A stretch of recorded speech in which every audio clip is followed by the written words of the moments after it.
We're going into this anomalous and ancient civilization. Before the Great Flood, the world was different, filled with ancient civilizations, powerful beings, and simple interactions between the divine and mortal realms. While societies thrived, this was also a time of increasing wickedness, corruption, and moral decay as humanity strayed further from divine intentions. The world before the flood was filled with grandeur and violence, ultimately leading to a cataclysmic event that would reshape the earth and human history forever. Join us on this extraordinary voyage as we journey back in time to explore what the world was like before the flood. Was there really a flood? One can find the concept of a global flood in all sorts of mythologies and religious texts. It has got to the point that one might think that authors thousands of years ago might have seen or experienced something of that nature for real. Whether this catastrophe was from an omnipotent, angry god or a more terrifying natural occurrence like a polar shift. This narrative goes back to Sumerian times and usually follows the same format, where humanity falls out of favor with one of their deities, prompting that deity to drown humanity in a global catastrophe. Usually one lucky person is moral and pious.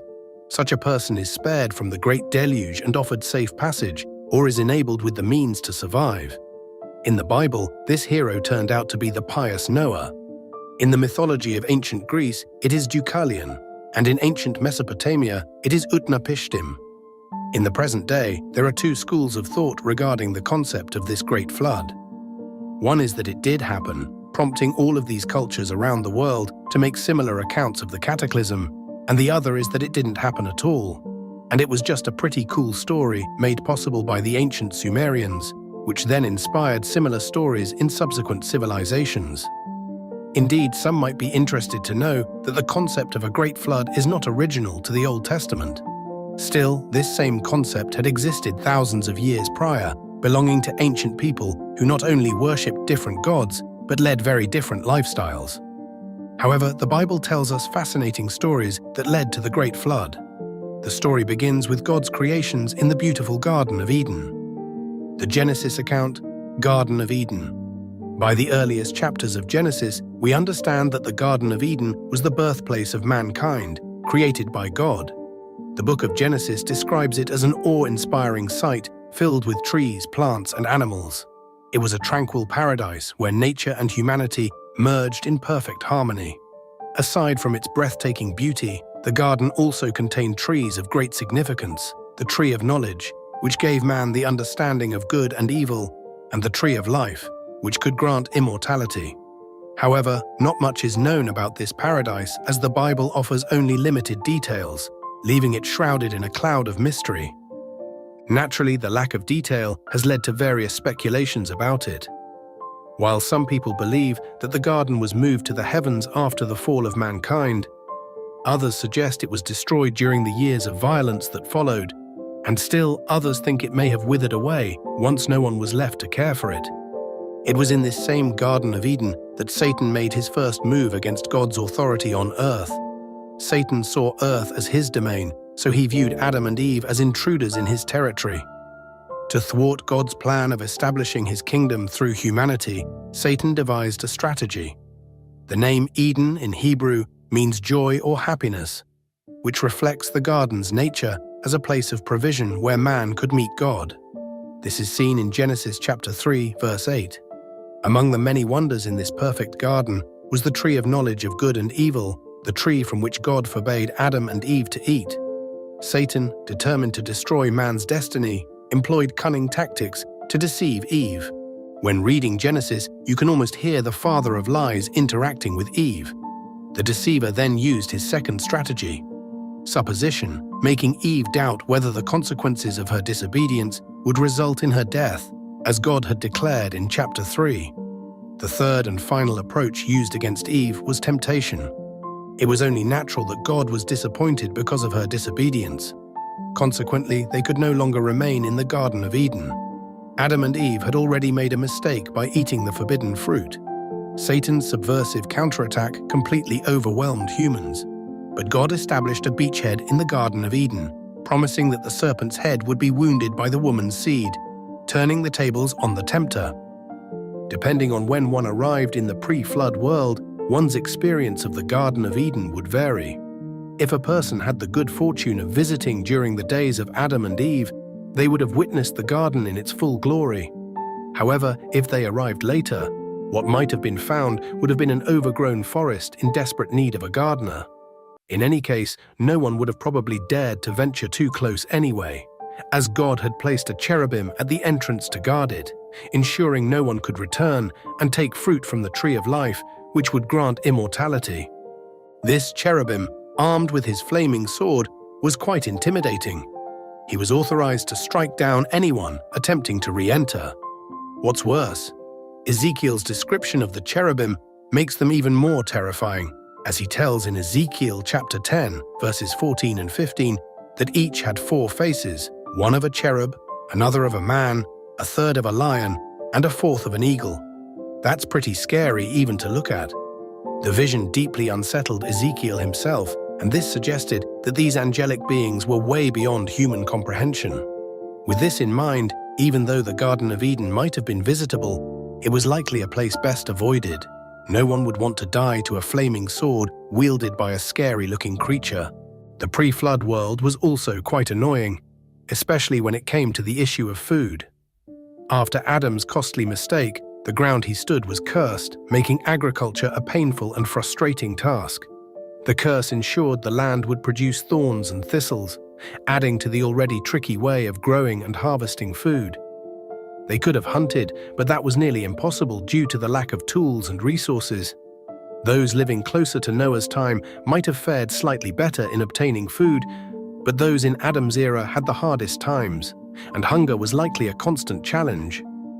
Vegans would not have had problems since they could just live off plants. But what about the meat-loving folks? One exciting perspective believers hold of the biblical narrative is that if they had lived in the pre-flood era, they might have witnessed God's work more directly. God's involvement is evident from the moment he creates the Garden of Eden, but after that, his next significant move was to favor Abel's offering and ignore Cain's. In some versions of the story, we are told that God sets Abel's offering ablaze as a sign of approval, while Cain's offering is merely consumed by smoke. For believers living among these biblical figures in the pre-flood world, one privilege they might have enjoyed is receiving more direct signs of God's presence simply because the population was smaller and God's actions appeared more immediate in those days. Another fascinating aspect, and one of the best of the pre-flood world's features, was the extraordinary longevity of its inhabitants. People lived long, like really long. Adam, for example, lived for 930 years, Jared for 962, and Methuselah, the oldest figure in the Bible, reached the age of 969 years.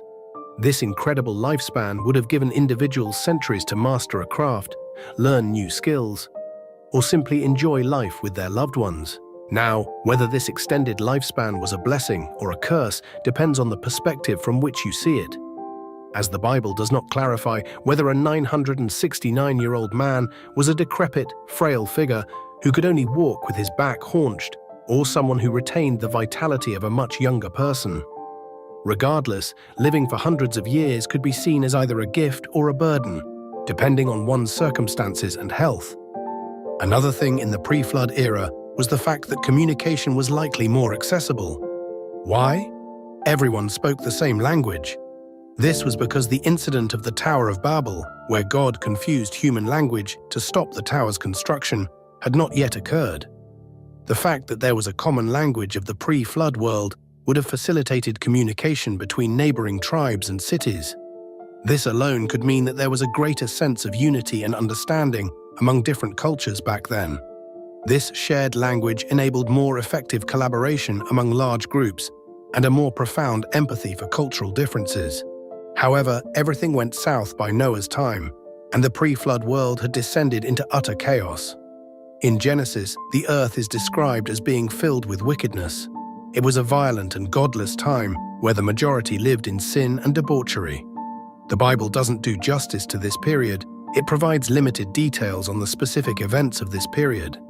The apocryphal book of Jasher, on the other hand, offers a more detailed account, showing a world where murder, adultery, arson, and even the forced breeding of different species were commonplace.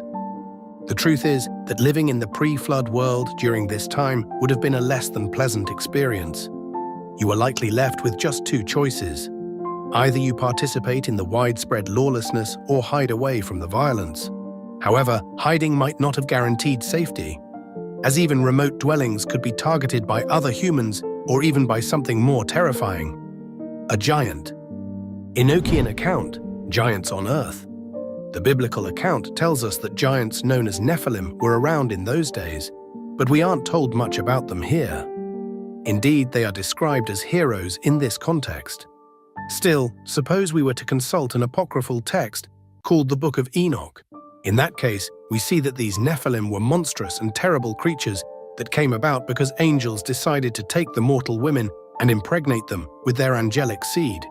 This didn't result in an angelic child, but something so hideous and disgusting that even the angels don't seem to stick around to take ownership of them. Instead, these hulking brutes were said to go on rampages, first consuming all the food, then all the animals of the land, then mankind itself, and sometimes even each other. Their appetite and thirst knew no bounds, and as the text describes to us, these giants could not be reasoned with, and much less could they be resisted. The presence of the Nephilim, along with the increasing wickedness and corruption of humanity, greatly displeased God. The earth was violent, and people's thoughts were continually evil. Because of this, God decided to bring a great flood to cleanse the earth, sparing only Noah and his family, who found favor in God's eyes due to Noah's righteousness. The story of the Nephilim is brief and somewhat mysterious, leaving much to interpretation. In later texts and traditions, these beings are often depicted as giants, though the exact nature of the sons of God and the Nephilim is debated among scholars. Some believe the sons of God were fallen angels, while others interpret them as descendants of Seth, Adam's third son. So in case you admire the pre-flood world, there's another curveball in store for you: hungry, merciless giants. Some who subscribe to the Enochian account argue that this was the reason why the biblical God caused the flood in the first place, for after having his archangels thin the herd of Nephilim, he sees to it that the rest of them, as well as humanity, is drowned. The activities of humans and the giants saddened God and provoked him to anger, leading to the flood. The story, however, is quite different from another popular account: the Sumerian account, angry deity. In the Sumerian epic Atrahasis, we are told of how humans multiplied and how this growing population of mankind became not only a concern for the gods, but became irksome to one god in particular. It got to the point that Enlil, the principal deity of the pantheon, had decided that humanity had become a nuisance to him. Not only did he come to despise them for how loud they were, but also found himself annoyed by the fact that he could no longer sleep at night because of the noise they made. With this, he resolved to destroy humanity with a flood. Enki, a god that many liken to that of the Greek Prometheus, warned the hero of the story, also known as Atrahasis, who later adopts the name Utnapishtim, of what Enlil was going to do. He instructed Atrahasis to build a boat large enough to house himself, his family, and the animals, and to use this vessel to sail upon the flood once it arrives, quite similar to what God instructed Noah to do. Much like Noah, Atrahasis was chosen because of his pious nature, and after the flood had passed, he was welcomed into this new world where everything had started afresh. However, welcomed isn't necessarily accurate because Enlil is furious when he discovers that man has survived. Still, the gods work out other means of population control that are less disastrous than the flood. This account is later supported by the Epic of Gilgamesh, where Gilgamesh meets Atrahasis, now Utnapishtim, and Utnapishtim recounts the event he endured and how he survived. Through this mythology, the pre-flood world differs slightly from the Bible's. Where mankind is punished for their sinful and wicked ways in the Genesis account, mankind in the Sumerian epic is punished simply for having a good time.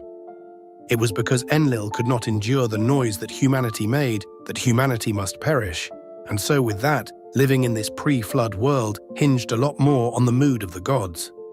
With this idea in mind, you might say that God caused the flood because he was angry and hurt.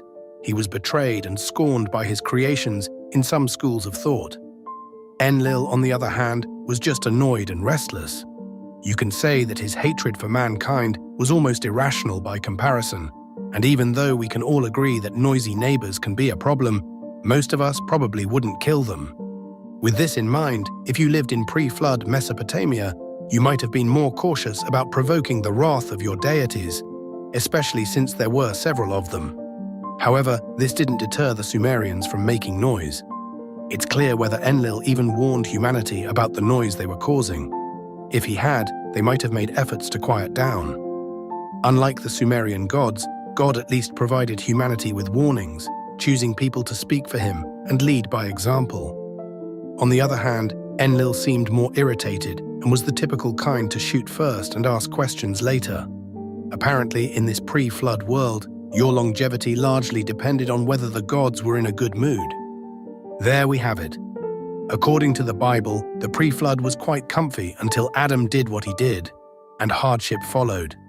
Thank you for watching. Please kindly like and subscribe for more exciting updates. While you are here, click on the video on the screen to watch our fantastic content.